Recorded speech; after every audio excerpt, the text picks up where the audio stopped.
ఈరోజు మనము దృగ్గు యంత్రాల గురించి చూద్దామండి. మరి ఈ దృగ్గు యంత్రాలు ఏమిటి అనే విషయాన్ని చూస్తే పెరిస్కోప్, కెలిడయాస్కోప్,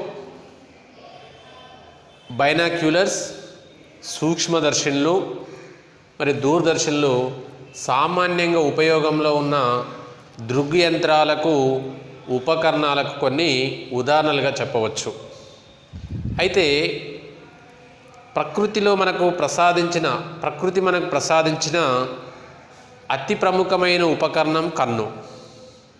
మరి ఈరోజు ఆ కన్ను గురించి నేర్చుకుందాం. ఓకేనండి. మరి కంటితో ప్రారంభించి మైక్రోస్కోప్, టెలిస్కోప్ పనిచేసే సూత్రాలను కూడా వివరించడం జరుగుతుంది. కంటితో ప్రారంభించే మైక్రోస్కోప్, టెలిస్కోప్ పనిచేసే సూత్రాలను కూడా వివరించడం జరుగుతుంది. మరి ఇందులో మనం ఒకసారి కన్ను యొక్క నిర్మాణాన్ని చూద్దామండి. కన్ను యొక్క నిర్మాణాన్ని చూస్తే వీటిని మరి ఈ కన్ను యొక్క నిర్మాణంలో ఇక్కడ చూస్తే దీన్ని కంటి నాడిగా చెప్తామండి.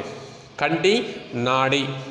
ఇక్కడ చూస్తే ఇది మనకి సిలియరీ కండరాలు. ఈ భాగం ఉంది కదండి, ఇది మనము సిలియరీ కండరాలు అంటాము. మరి ఇక్కడ చూస్తే దీన్ని స్ఫటిక కటకము. నెక్స్ట్ ఇక్కడ దీన్ని ఈ ద్రవం ఉంది కదండి, దీని ముందున్న ద్రవాన్ని ఆక్వియస్ హ్యూమర్గా చెప్తామండి. మరి అదేవిధంగా ఇక్కడ దీన్ని మనము కనుపాప అంటామండి. ఇది మనకి ఇక్కడ దీనికి వచ్చేసి ఇదేంటిదండి ఐరిస్. ఇది మనకేంటిదండి కార్నియా. ఓకేనండి, కార్నియాగా చెప్తాము. మరి కన్ను నిర్మాణంలో మనం ఒక్కసారి ఇవి భాగాలు చూసామండి. ఒకసారి మరి ఈ భాగంలో కంటి ముందు భాగంలో ఉన్న వక్రతలమైన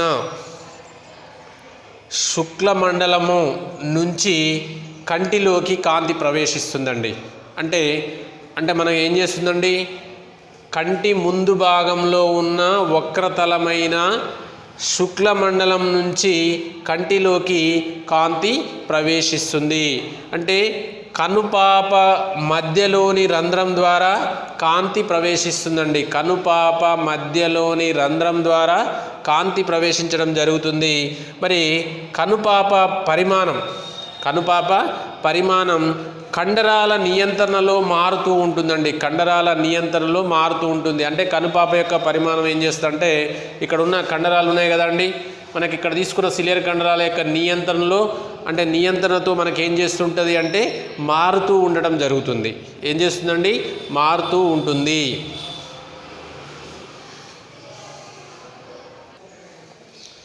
ఇక్కడ మనము కంటి కటకము కాంతిని అంతపటలం అంటే రెటినాపై కేంద్రీకృతం చేస్తుంది.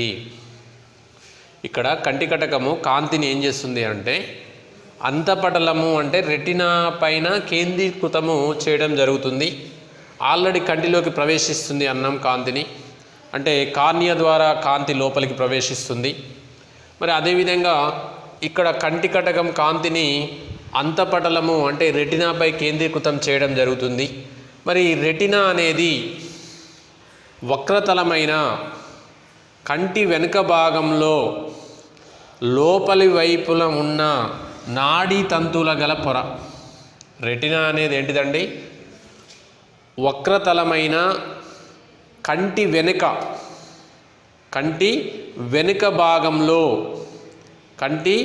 వెనుక భాగంలో మరి లోపలి వైపున ఉండే నాడీ తంతువుల గల పొర. ఓకేనా అండి, అది రెటినా. మరి రెటినా ఏం చేస్తుంది, కాంతి తీవ్రత, వర్ణ సంబంధిత జ్ఞానం కలిగి ఉన్న కడ్డీలు, శంకులం కలిగి ఉంటుందండి. రెటినా కాంతి తీవ్రత, వర్ణ సంబంధిత జ్ఞానం కలిగి ఉన్న కడ్డీలు, శంకులను కలిగి ఉంటుంది. మరి ఇవి దృశ్యనాడి ద్వారా విద్యుత్ సంకేతాలను మెదడుకు చేరవేయడం జరుగుతుందండి. ఈ రెటినా ఏం చేస్తుంది, దృశ్యనాడి ద్వారా విద్యుత్ సంకేతాలను మెదడుకు చేరవేస్తాయి. ఇక్కడ మనకి కండరం శ్రమ లేకుండా ఉపశమన స్థితిలో ఉన్నప్పుడు నాభ్యంతరం సుమారు 2.5 సెంటీమీటర్లు ఉండి మరి అనంత దూరంలో ఉన్న వస్తువుల ప్రతిబింబాలు రెటినాపై సునిశ్చితంగా ఏర్పడతాయి. అంటే ఎప్పుడైతే కండర శ్రమ లేకుండా ఉన్నప్పుడు ఉపశమన స్థితిలో ఉన్నప్పుడు నాభ్యంతరం సుమారు ఎంత 2.5 సెంటీమీటర్లో ఉండి అనంత దూరంలో ఉన్న వస్తువుల ప్రతిబింబాలు రెటినాపై మనకు ఏ విధంగా ఏర్పడతాయంటే సునిశ్చితంగా ఏర్పడడం జరుగుతుంది. మరి వస్తువును కంటి దగ్గరగా తీసుకొచ్చినప్పుడు అదే ప్రతిబింబం కటక దూరము 2.5 సెంటీమీటర్లు కొనసాగించడానికి కంటి కటక నాభ్యంతరాన్ని తక్కువ విలువకు సిలియరీ కండరాన్ని సర్దుబాటు చేస్తుంది. సిలియరీ కండరం సర్దుబాటు చేస్తుంది కాబట్టి ఈ ధర్మాన్ని కంటి దృష్టి సర్దుబాటు అంటారు. ఎందుకు కంటి దృష్టి సర్దుబాటు అన్నామంటే వస్తువును కంటి దగ్గరగా తీసుకొచ్చినప్పుడు అదే ప్రతిబింబం కంటి కటక దూరము కొనసాగించడానికి కంటి కటక నాభ్యంతరాన్ని మరి తక్కువ విలువకు సిలియరీ కండరం సర్దుబాటు చేస్తుంది. తక్కువ విలువకి ఏం చేస్తుందండి? సిలియరీ కండరం అనేది సర్దుబాటు చేస్తుంది. ఈ ధర్మాన్ని కంటి దృష్టి సర్దుబాటు అంటారు. కంటి దృష్టి సర్దుబాటు అంటారు. మరి వస్తువుని కంటికి మరీ దగ్గరగా ఉన్నప్పుడు వస్తువును మరీ కంటికి దగ్గరగా ఉంచినప్పుడు కంటి కటకం రెటినాపై ప్రతిబింబం ఏర్పడడానికి చాలినంత వక్రతను పొందలేదు కాబట్టి ప్రతిబింబం మసకబారుతుందండి. మరీ దగ్గరగా తెచ్చినప్పుడు ఏం చేస్తుందండి? ఆ ప్రతిబింబము మసకగా బారటం జరుగుతుంది. మరి రెటినాపై కాంతిని కేంద్రీకృతం చేయడానికి కంటి కటకం నుంచి వస్తువుకు ఉండవలసిన కనీస దూరాన్ని ఇక్కడ మనము వస్తువుకి కంటి కటకం నుంచి వస్తువుకి ఉండవలసిన కనీస దూరాన్ని స్పష్ట దృష్టి కనీస దూరం అంటారండి. స్పష్ట దృష్టి కనీస దూరం అంటే ఏంటిదంటే రెటినాపై కాంతిని కేంద్రీకరింప చేయడానికి కంటి కటకం నుంచి వస్తువుకు ఉండవలసినటువంటి కనీస దూరాన్ని స్పష్ట దృష్టి కనీస దూరం అని అంటారు. మరి సాధారణ దృష్టి గలవారికి సమీప బిందువు 25 సెంటీమీటర్లు అండి. సమీప బిందువు ఎంత అండి? 25 సెంటీమీటర్లు. అదే 10 ఏళ్ల వయసులో ఉన్న పిల్లల్లో సమీప బిందువు సుమారు ఎంత ఉంటుందంటే 7 నుంచి 8 సెంటీమీటర్లకు దగ్గరగా ఉంటుందండి. 7 నుంచి 8 సెంటీమీటర్ల దగ్గరగా ఉంటుంది. అదేవిధంగా 60 ఏళ్ళ వయసుకు ఈ దూరము ఎంత ఉంటుందంటే మనకి 200 సెంటీమీటర్ల వరకు పెరగవచ్చండి. ఎంత పెరుగుతుందండి? 200 సెంటీమీటర్ల వరకు పెరగవచ్చు. మరి అందువల్ల వయోధికులు కంటి నుంచి 20 సెంటీమీటర్ల దూరంలో ఉన్న పుస్తకం చదవడానికి ప్రయత్నిస్తే ప్రతిబింబం మసగా కనిపిస్తుంది. అందుకే ఈ స్థితిని వయోధికులు 20 సెంటీమీటర్ల దూరంలో ఉన్నప్పుడు వారికి పుస్తకము మసకగా కనిపించడం జరుగుతుంది. కాబట్టి ఈ స్థితిని జరా దృష్టి అంటారు. ఈ దృష్టిని ఏ దృష్టి అంటారండి? జరా దృష్టి అనడం జరుగుతుంది. మరి ఇక్కడ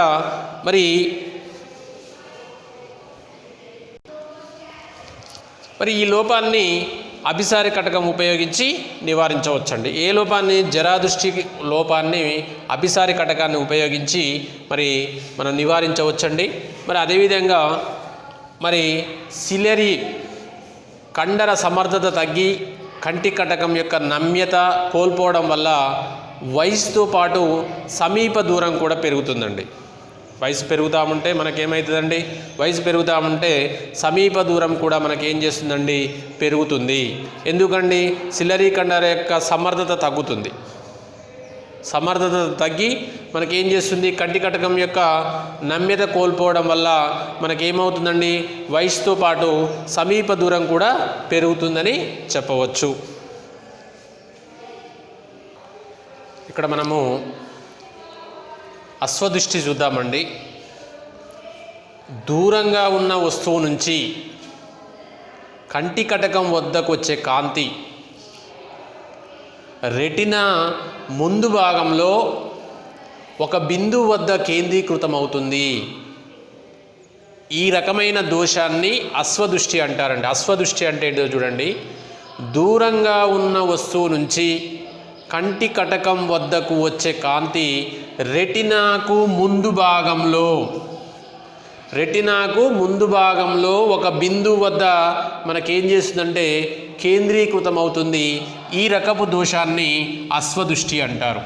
అంటే కన్ను పతన కాంతిని చాలా అధికంగా కేంద్రీకరింపచేస్తుంది.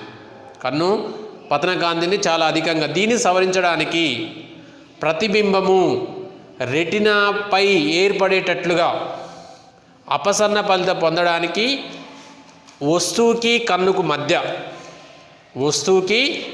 మధ్య మనం ఏం చేయాలండి? వస్తువుకి కన్నుకు మధ్య పుటాకార కటకాన్ని ప్రవేశపెట్టాలి. అంటే ఈ దోషాన్ని నివారించాలంటే కంటికి అదేవిధంగా వస్తువుకి మధ్య మనము పుటాకార కటకాన్ని ప్రవేశపెట్టినట్టయితే అప్పుడు మనకు ప్రతిబింబము రెటినా మీద పడటం జరుగుతుందండి. అంటే ఆ విధంగా వస్తువు కన్ను మధ్యన పుటాకార కటకాన్ని ప్రవేశపెట్టాలి. అంటే అశ్వదృష్టిని నివారించాలంటే ఏ కటకాన్ని వాడాలండి? పుటాకార కటకాన్ని వాడినట్లయితే అశ్వదృష్టిని నివారించవచ్చు అండి. ఏ దృష్టిని నివారించవచ్చు అండి? అశ్వదృష్టిని నివారించడానికి ఏ కటకాన్ని వాడతామండి? పుటాకార కటకాన్ని ఉపయోగించడం జరుగుతుంది. ఇక్కడ మనకు